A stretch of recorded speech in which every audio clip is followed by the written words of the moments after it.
নমস্কার নমস্কার বন্ধুরা, আপনারা কেমন আছেন? আশা করি ভালো আছেন।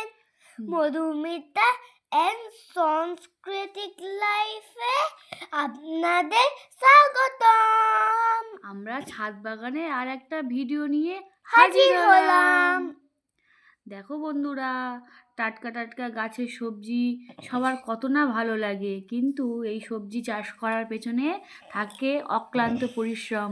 শুধু নিজে নয়, সাথে সাথে পরিবারের সবাইকে এই ছাদ বাগানে সবজি চাষের সঙ্গে যুক্ত থাকতে হয়। জল দেওয়া, পরিমাণ মতো জল দেওয়া, সার দেওয়া, আরও কত না কত কাজ থাকে বন্ধুরা। তারপরে আমি ছাদ বাগান থেকে কিছু সবজি আজ হারভেস্ট করছি। আমিও আমার মার সঙ্গে কাজ করি বন্ধুরা। দেখো বন্ধুরা, এই পুঁইশাক গাছটা ছিল আমার ছাদ বাগানে বেশ কয়েকটা দিন ধরে। আমি আগে কেটে খাইনি, তারপরে বলি এগুলো মিটুলি হওয়ার জন্য রেখে দিই। তাই দেখো কি সুন্দর কচি কচি মিটুলি হয়েছে, সেগুলো আজকে আমি তুলে নিচ্ছি। একটা কাঁচি দিয়ে সুন্দর করে ছোট্ট ছোট করে কেটে নেব, নিয়ে যতটা প্রয়োজন ঠিক ততটুকুই আমি নিয়ে আজ রান্নার জন্য নিয়ে নেব। আমার এগুলো দিয়ে চচ্চড়ি খেতে খুব ভালো লাগে। আর দেখো এইদিকে এই লাল পুঁই শাকটা কত সুন্দর। এই লাল পুঁই শাক ছাদ বাগানে খুব সুন্দর লাগে দেখতে চাষ করলে।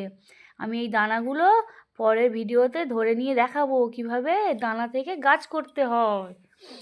এইভাবে আমি সমস্ত পুঁই শাকের মিটুলিগুলোকে যতটা পরিমাণ দরকার ততটাই তুলে নেব। আজ আমার এইটুকু হলেই হয়ে যাবে, তাই এর থেকে বেশি আর তুলছি না। আর এই কচি কচি পুঁই শাকের মিটুলিগুলো গাছে রেখে দিচ্ছি, পরে আবার তুলে খাওয়া যাবে। দেখো বন্ধুরা, এই সাদা পুঁই শাক গাছ, এর মধ্যে কত মিটুলি হয়ে আছে, এর দানাগুলো অনেক কিছু কিছু পেকে গেছে। এগুলো ছাদ বাগানের গাছে থাকবে, আর আমার প্রয়োজন মতো আবার পরে তুলে নেব। আর এদিকে দেখো কি সুন্দর বাগান, ছাদ বাগান সবুজে ভরা, আমার তো দেখতে অপূর্ব লাগে। আমি এই মিটুলিগুলোকে অনেক দিন ধরে জল দিয়ে রেখে দিয়েছি। কত সুন্দর কচি কচি মিটুলি, টাটকা। আর আমার এইটুকু মিটুলিতে আজকের হয়ে যাবে, তাই আমি আর বেশি তুললাম না। আর এর সাথে আমি তুলে নেব আরও একটা ওলকপি। এই ওলকপিটা আর এই মিটুলি দিয়ে আজকে একটা তরকারি করব। দেখো বন্ধুরা, এই ওলকপিটা আমি তুলে নিলাম, এটা বেশ বড় হয়েছে, তাই তুলে নিলাম, নিয়ে রেখে দিচ্ছি। এদিকে দেখো আমার আরও কত বিনস গাছে কত বিনস হয়েছে। বিনসগুলো কচি কচি টাটকা আর কত ফ্রেশ। গাছগুলো দেখো কি সুন্দর দেখতে, তাই না? তোমরা কমেন্টে জানিও কারা কারা ছাদ বাগানে সবজি চাষ করো। আর আমার গাছের যদি কেউ লাইভ দেখতে চাও সেটাও কমেন্টে জানিও, তাহলে আমি লাইভে আসবো। দেখো বন্ধুরা, কত সবজি গাছ। আর দেখো, আর বিনসগুলো কি সুন্দর হয়ে আছে না, দেখতে কত মনটা ভরে যায়।